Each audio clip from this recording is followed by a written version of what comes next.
Hi, I'm Joan Quinn, and welcome to the Beverly Hills View.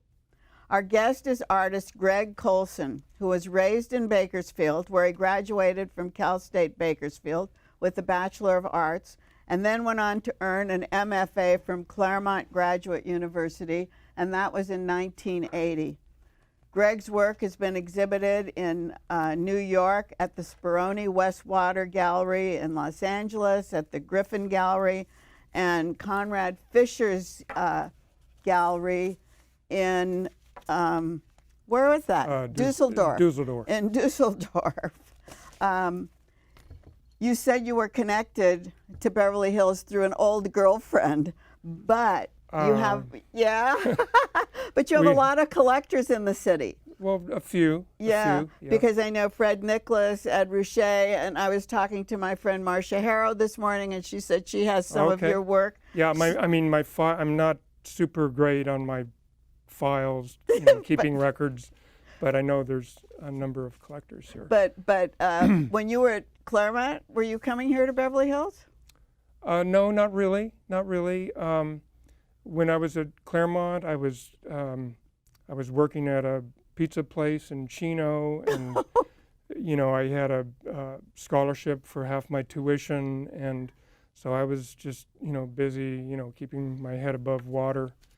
And well, we have great collectors here, and the reason I'm talking about the great collectors here is because you are famous for your stick maps, and you made a stick map of Beverly Hills. That's why you're here today, to show us this map, and it's made of found objects. Mm-hmm. So talk about this Beverly Hills map. I love it.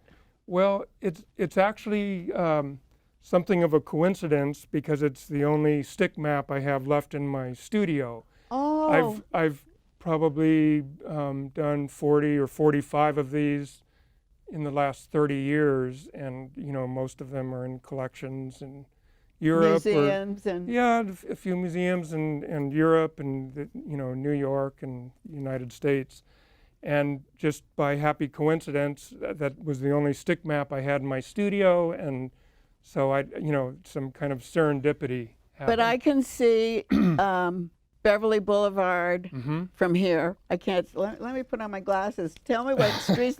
Doheny, Santa Monica Boulevard. What is this blue stick? That is, let's see. I think that's the extension of Heath Avenue. Heath Avenue, it says. And occasionally I'll put in, I think that might just be the boundary. I see Rodeo. Rodeo. And Whitworth. Cannon Drive. I mean, the major streets and Burton Way. Mm-hmm. But are they made out of significant things? Well, not in a specific sense. I mean, what I'm really interested in is the idea of what a city is.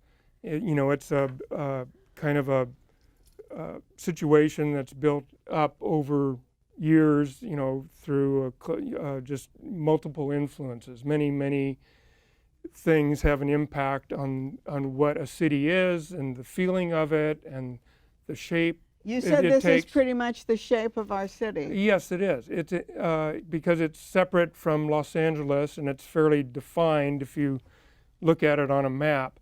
And my interest is just, I almost see this as a metaphor of what a city is. The fact that the blue stick is part of a mop handle.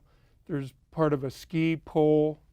The blue vertical is one of those grocery dividers, that you that you put on. Yeah, and I stole one from Ralph's a few years ago and stuck it in here.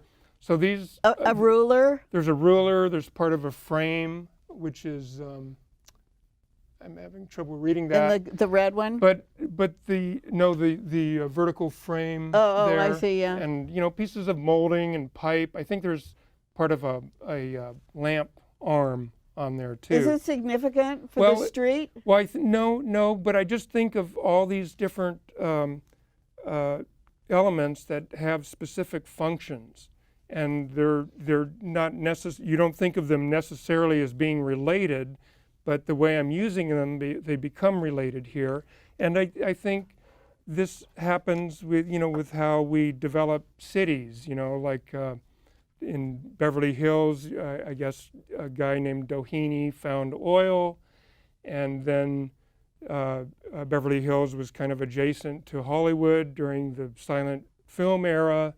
And so all those factors come in? Well, yeah, and a couple of movie stars from that period, what was lived it? here? Well, right. built the house. Right. I'm blanking on the name of it, the Pickfair house. Pickfair, right. And Mary Pickford. Yeah, and I guess from what I've read, that made it kind of a hip place to move. But so you have those factors, but then you also have the geography of the terrain and the climate, and all these different things go affect what the city is and how it feels. But you said you've documented many cities. Mm-hmm. Many. How many?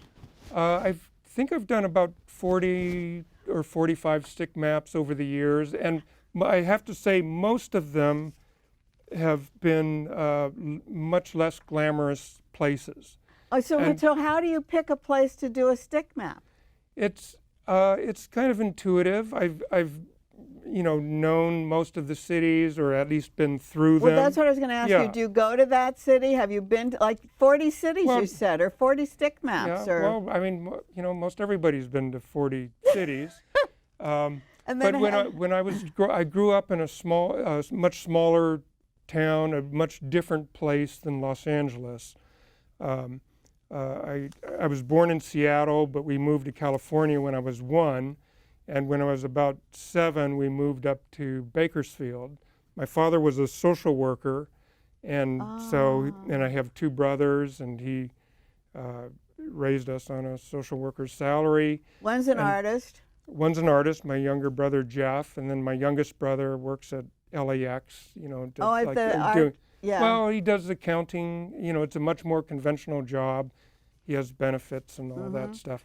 But so why are the maps significant? Well, I think that probably came out of when we were kids. Every summer we would go on driving trips. Summer vacation. Back east, I had an uncle Marshall who lived in Harrisburg, Pennsylvania, and relatives in Colorado and Wisconsin. So those are the cities you've done? Well, not. I mean, some of them, but not completely.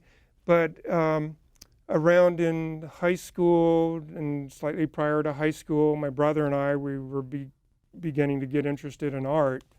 And I was fortunate to have a really great high school art teacher up in Oildale, which is where we live. That's a suburb of Bakersfield. We have some pictures of Bakersfield I'm going to put on the screen because I think they go along with what you're talking about. Here's the oil fields. Oilville it was called? Well, no, Oildale. Oildale. How did this influence you? Actually, it looks like a stick map to me. Well, there's a lot of oil rigs there, and it's kind of a desolate landscape. It always puts me in mind of that Bruegel painting, The Triumph of Death. And I didn't think of it as being particularly remarkable when I lived there, but the second house we lived in Bakersfield, we moved to Oildale, which I guess is part of Bakersfield, but we were literally 1 block from this oil field, right on the edge. Did it smell? A little bit, but I mean, it was, it was a new house that had just been built in a new development, and my parents could afford it.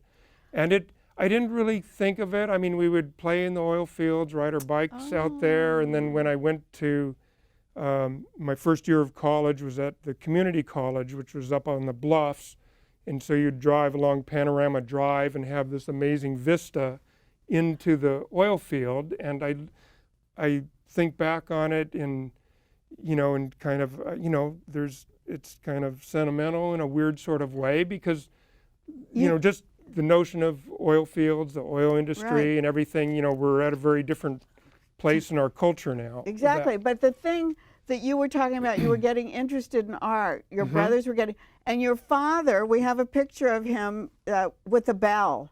And it's so interesting. this, clanging this bell. Right. That's not my father, but that was a cook where my father was working. I think this was about a year or two before I was born. But it's something he made. It's something he made. He made a dinner bell out of a brake drum. I know. And hung it, from a rope.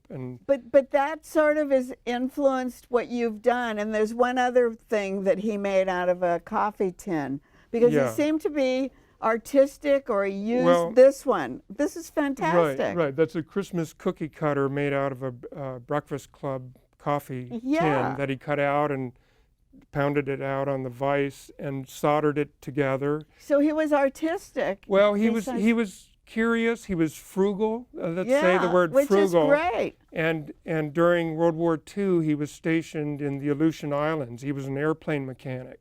And then he grew up in Green Bay, Wisconsin, and he would reminisce about working on the car when he was 14 and repairing the car. And so he was always trying to get me and my brothers to, adjust the points and change the spark plugs. And both my brothers kind of took to that better than I did. I was always more interested in the appearance of the outside things, But I can see the influence with those found objects and used objects, because you use those. You've used them in this map. Absolutely, and he would adapt things, and he could save a buck by repairing the washing machine or actually making a part. But make the part too? Fashion a part, right. And so he would save, $3. He wouldn't have to go to Pep Boys or whatever. But that was significant in his life, and that seems to be significant in your art. Well, the found objects. It absolutely was. I think it was almost an incidental thing where you would see something that he had improvised, and maybe something had a previous history, but was just kind of there along for the ride when it was performing its new function. And I think that's kind of what I'm doing with the stick maps. I'm using these things that had a prior life, right, and using them in a new way as to represent streets and highways. So those surroundings, actually, your surroundings were influencing your work, or have influenced your work. I think so. I should also say just about, that the Bakersfield area. I mean, it was like a shock when I started, going to New York and Los Angeles and being part of the art world, just how different the mindset is here, and just in terms of culture and that being valued. I mean, that's not to say there's other types of culture in a place like Bakersfield, sports and agriculture, oil industry, country music. But now there's a lot of art.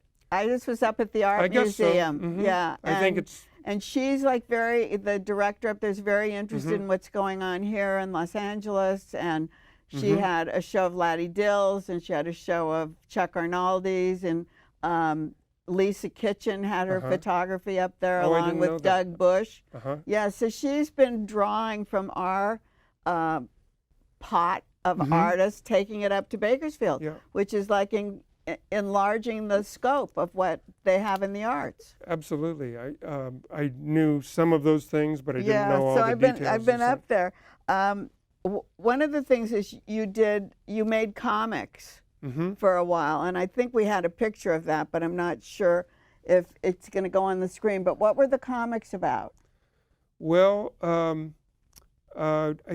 growing up, I remember when I was about 10, my brother Jeff found one of those Mad magazines, literally in the street, in the gutter, in front of one of our houses, and so that was a big revelation. Just a satire. Not that I understood a lot of it, but I loved the drawings and just whatever part of the humor I could. Did you understand. make your own stories? So you made your own story. Well, I began drawing cartoons and comics, and got into it at that level. The comics, I think, that maybe you have an image of were much later. Oh, I see. When I was in graduate school, and they were when I went to Claremont, I began doing comics on a semi-regular basis, kind of send-ups of the art world and art critics. There's one of Robert Hughes, that, like in 1981. Were you selling those?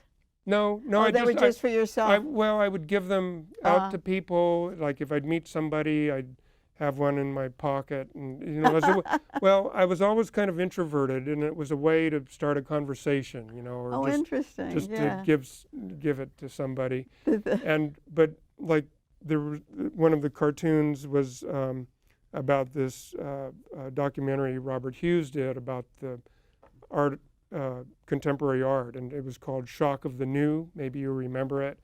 And so I did a sort of a satire of that, where he ends up not having that much influence on the art world, but artists mimic his hairstyle. It's something so there's like a transformation. I think a lot of the cartoons had to do with starting out with some kind of conventional situation, and then something would go wrong and absurdity would come into play, and it would become something else. It would become something else. You know, I think there's maybe a relationship with some of my work where I'm using not a standard canvas and stretcher bar, but an unconventional thing. So I'm seeing that everything's connecting and going together. So. But you've shown all over the world. Do you gear your subject matter to that area, like say when you were in Milan at the Galleria Cardi, or when you were at the Baldwin Gallery in Aspen? Two like really far apart galleries. Right. So is the work the same in each gallery? No. In fact, I actually kind of try to do the inappropriate thing, like at you know, the show I did in Dusseldorf many years ago with Conrad Fisher. I showed a map of Cleveland, Ohio. That's what I'm wondering. You didn't show a map of Dusseldorf. No, and that was placed in a collection in Belgium. Oh. And then in Aspen, I showed a stick map of Oildale, where I grew up. I held off doing a map of my hometown just because it sort of seemed too obvious or sentimental, but I finally gave in and did one, and I don't remember who acquired that, but they weren't. But it went someplace else. Yeah, and I sort of like the idea of, like a map of Cincinnati being in Milan or well, that's what I'm wondering. So you don't gear it to that area, like you don't go out and see Milan and make a stick map of Milan and. Well, I'll do that, but I won't. Well, yeah, but I'll do it back here, and it probably ends up being shown somewhere else. I see. Yeah. You had a show, or you've shown with Craig Krull in Santa Monica. I did a show recently. Yeah. And one of the pieces was a photo. Were they accent pillows? Was that in that? It's not a photograph. It's painting. It's a painting. Accent right here. Accent we have it pillows. on. Yeah, tell us a little bit about those. Well, that's I think this show was, I sort of envisioned this exhibition being divided into two parts. The left side of the gallery, most of the works had to do with comfort and serenity. Right. There were some drawings of hot tub designs. So this is comfort? So this is comfort, accent pillows. And what does accent pillow mean? What does that mean? Well, they're like for like interior decorating and like to accent a corner. I see. That was just the general description of all these very specific pillows. But what did they say? They say different words. Well, lumbar and euro and I can't see it on my bad printout here, but just all the various types of pillows and I liked I took this from an ad for pillows that I saw online, and I kind of adapted it. And I liked how... Oh, here they are. Can we see them on the screen? Yeah, so there's bolster and neck roll, right. king, standard, euro, lumbar, and round. So, and I also thought of these, they're generally rectangles, and I thought of like paintings almost, paintings, but that are from the real world. You think of Malevich, his supremacist paintings where he has, he has rectangles kind of floating in space, and there's like a dynamic energy to them. The way modernism, really. Well, modernism, right? but this is like maybe, comfort modernism. Oh, or comfort something. modern. Well, you talked about that. In the forefront of your work seems to be that comfort zone, or used everyday items. Yeah, I mean, I should say, that was one side of the show. And then the other side of the right side of the gallery, there was a painting of Fort Snelling Cemetery in Minnesota. It's a cemetery there, and I've begun doing a series of drawings and paintings based on cemeteries, the shapes of cemeteries, and with all the specific areas labeled, A, B, C, D, and kind of a map of a cemetery. So I touched on mortality on the other side of the show, and then there was a kind of a metaphorical painting of smokestacks with toxic plumes of smoke that were labeled with pressing social problems. But you've shown in Brussels and Korea, and your work is collected in all those places, museum collections throughout Europe. Do they collect this kind of work? Is it what is this what they have? Which kind of work? What we're talking about in the Craig Kroll Gallery. Well, he's working on a couple things. Yeah, like that. Yeah, so. yeah. I mean, the art world for Your work probably is, for yeah. most artists, it's a roller coaster. I have great years and then years. But it's already represented in a lot of those museums. So I've been showing a long time. I know. So our stick maps or pie charts mm-hmm.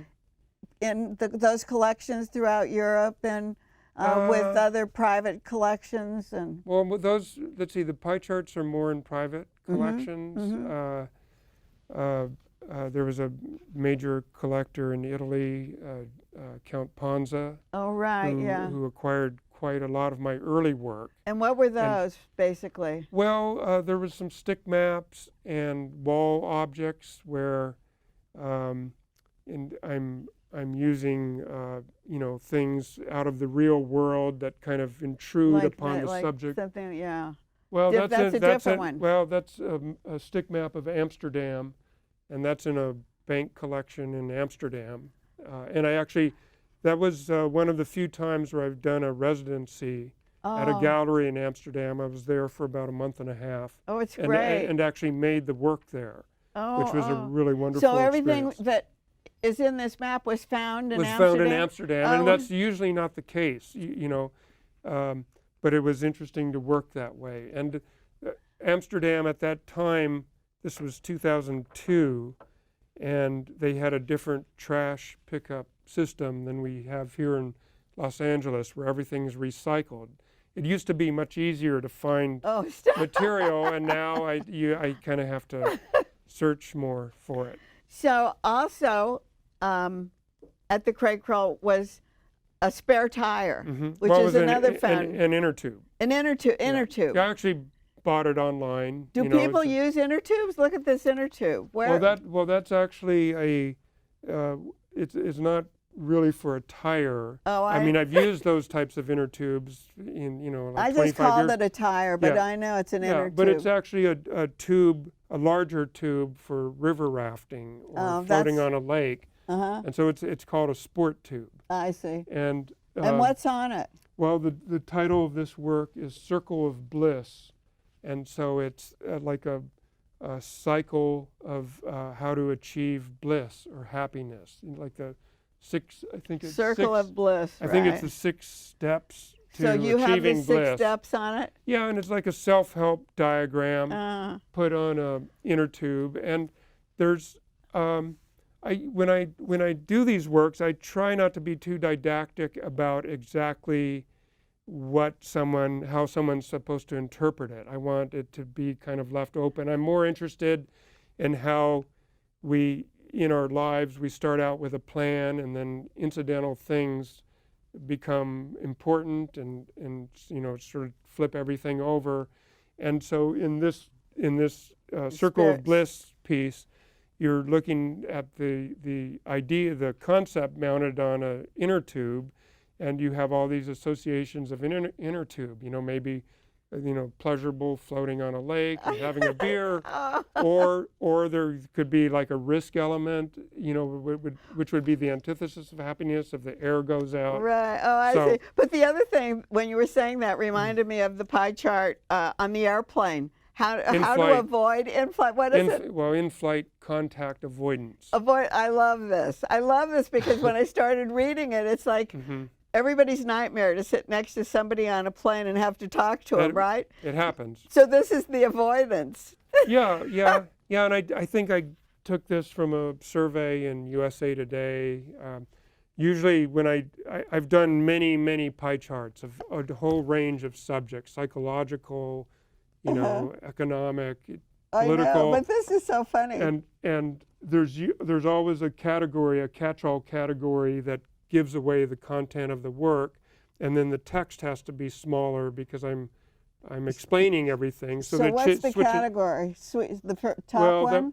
Well, it's the one on the left with the little orange logo of an airplane where it says other steps flyers take to avoid talking to the passenger sitting next to them. That's what I was reading. But I also like how that visually it changes up the rhythm because the text is smaller and you get this sort of syncopated rhythm going through the whole thing. And it's fragmented, with the colors, exaggerate the icons. And then how do you do the pie, the sizes? I cut them out, with a saw. Is that a collage? Well, I cut the material, each section out of a different type of wood, plywood, masonite. Oh, it's a wood piece. And you can't really see it in a photograph, but when you get up close to it, there's actually different thicknesses, so it becomes much more physical. Oh, and it's it's a little more subtle than this. But it has depth to it. But it has a little bit of depth, like something will be a 1/4 inch or an 1/8 inch, sticking out a little more. And then do you, and I mount it on is it mounted? Yeah. Yeah, I nail it to a backing. I have a plywood disc cut. So you have the disc cut already, and then you put and I nail it, and I leave the nails exposed, and in the center there's kind of this little matrix of nails that I like to see, so you can see it's handmade, and I make the stencils to. And it's all also like found objects in a way, like you're using things that have been used before. I'm not the wood. Yeah, but I'll go over to Home Depot and buy something, and sometimes I'll find a piece of wood that's weathered or worn, and I'll stick it in there. And I try to I build it out. I build do the color composition with the proportions of the sections. I do that before I paint. And then how do you decide what typeface to do, or is it just it's just intuitive, but I like having each section with like a different font, and it just switches up the rhythm of everything. Few people use words. Ed Ruscha uses words. That's what he's known for. Has he been an influence on your work? Well, he was actually visiting teacher of mine up in Bakersfield at Cal State Bakersfield. Oh, that's interesting. And it was the university there was really, for me, kind of an oasis of culture. Who else came up there then? Well, the artist professor who ran the department was a man named George Ketterall. And he was really a wonderful teacher, and and this was not a thing, it's not like now where everybody, there's so many artists now, and so many, the schools are filled with people wanting to become artists, and it was like 100th or 1,000th of that scale when this is many years ago. I'm an old guy now. So who was coming up there? So George Ketterall got somehow twisted the elbow of the school leaders and got some money together to bring some of the most important artists in Los Angeles up for a semester each. Really? And they would come up once a week and teach. And John McCracken came up, Ed Moses, Jim Terrell. Is that right? Ed Ruscha and Joe Good. Those were the 5 artists who That who were up in your there. department. Were in your When department. when I was there, I was there Yeah. for 3 years, and Wow. it was just very fortuitous. I'd gone to the community college for a year before I switched over to Claremont, to the Cal State University, and it was much more conventional and traditional at the. But it's community interesting college. that he brought people from LA instead of San Francisco, Yeah. because that Well, was I think he had some connections. I think he knew Ed Moses and Joe Good. oh, and so that helped. And so they told their friends, Of course. and they, and they, at the time, I think they got, I heard it was like $500, a day Just- to teach, to just to drive keep- up there yeah, and they teach, drove and up and- that was good money for an artist back then. But so they influenced you Oh, at that absolutely. time. No, it saved my Because- life, and I made some connections, and later on worked for Ed. And Oh, you came down and worked for Ruscha or well, Moses? he told me to stay in touch. He came to my graduate opening at Claremont, and then I worked for another artist, Tom Woodle, who was a teacher of mine at Claremont. I don't he know was. if you know I know Tom. Tom. Yeah, very wonderful artist and just a wonderful. great teacher. I mean, Was he a just good teacher? really great teacher. He was just kind of talked about art and metaphors and just very Yeah, he very rich uses the way- those in his work. very- Butterflies, the yeah, and very windows. and very funny, very humorous in a way. But he really liked my art and my brother's work, and we helped him move his studio from Venice to downtown. This was like 1980, and then he one day, just after I'd gotten out of school, I got a call from Via Selmans, Oh, who maybe right. you know, Yes. and this was just before she left for New York, and she needed somebody to work for her, so I worked for her for about 5 months. Oh, I didn't know you worked In for Via. Venice, Via has a great show at the Metropolitan Museum Yes, right now, yes, the no, Breuer. she's a And it's superstar. beautiful. Yep. She is a superstar, and she's one of the great women artists of today. Absolutely, and I didn't work for her that long, but she was really such a great person Was she to an work for. influence on you?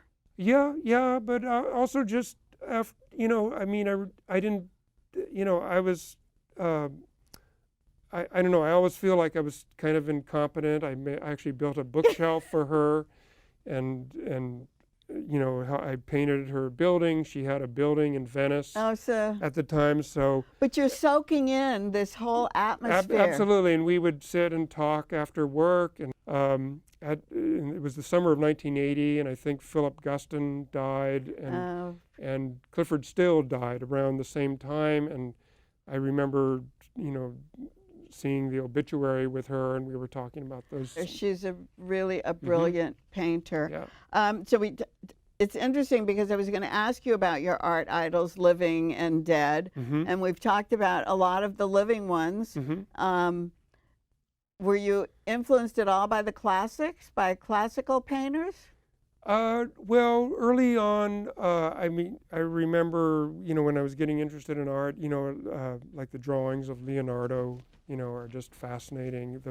And the way he would use analogies, like between the flow of water and the way hair flows. And he would reflect that in his drawings and then his studies of cadavers.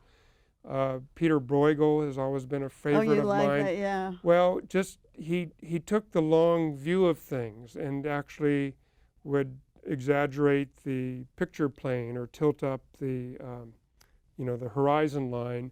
So there's kind of a diagrammatic quality about his work, and he was, then his paintings are about these very serious subjects, the religious wars that were going on. But you don't deal with that. No. It's a very different kind of work. Right, but I do feel like my work dips a toe into sociology I see.